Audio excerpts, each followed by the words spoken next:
جو حق باہو کا قاعدہ پڑھتا ہے، حق باہو کا قاعدہ پڑھنے والا اللہ سے جڑ جاتا ہے، اس لیے کہ حق باہو آغاز بھی اللہ کے نام سے کرتا ہے اور اختتام بھی اللہ کے نام پہ کرتا ہے۔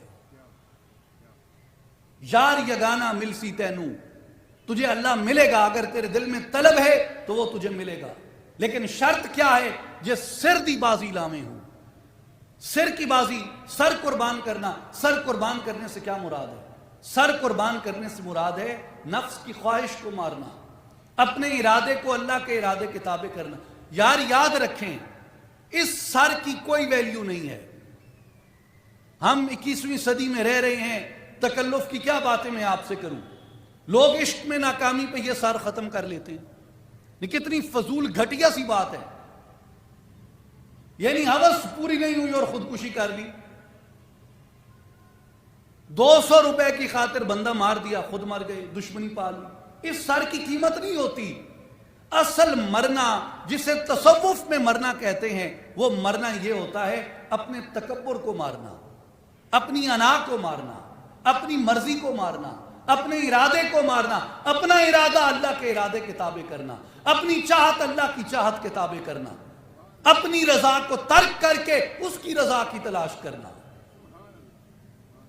یہ مرنا ہے۔ یار یگانہ ملسی تے کوں جے سر دی بازی لاویں ہوں، اسم اللہ وچ ہو مستانہ، یہ اسم اللہ ہے، اللہ کا اسم پاک۔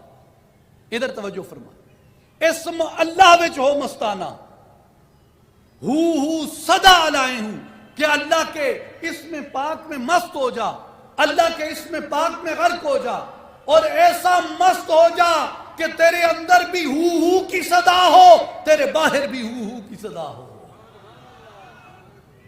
اسم اللہ وچ ہو مستانہ، ہو صدا علائے ہوں، نال تصور اسم اللہ دے دم نو قید لگائے ہوں، کہ آنکھوں میں اللہ کے اسم پاک کا تصور ہو، آنکھوں میں اللہ کے اسم پاک کا تصور ہو، اور سانسوں میں اللہ کا ذکر ہو، یعنی آنکھوں میں بھی وہی ہو، سانسوں میں بھی وہی ہو۔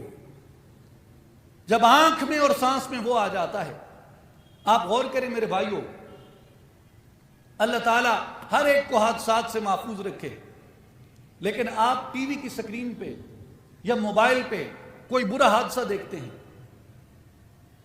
انسانوں کے چیتھڑے اڑ رہے ہیں، وہ ٹرین آ کے لگی ہے، 4 بندے اس میں کچھ لے گئے، یا کوئی گاڑی کا حادثہ ہے، لوگ اس میں مر گئے ہیں یا تڑپ رہے ہیں، آپ کوئی ایسا حادثہ دیکھتے ہیں تو طبیعت بے چین ہو جاتی ہے، پریشان ہو جاتی ہے۔ کیوں؟ ایک برا منظر ہے۔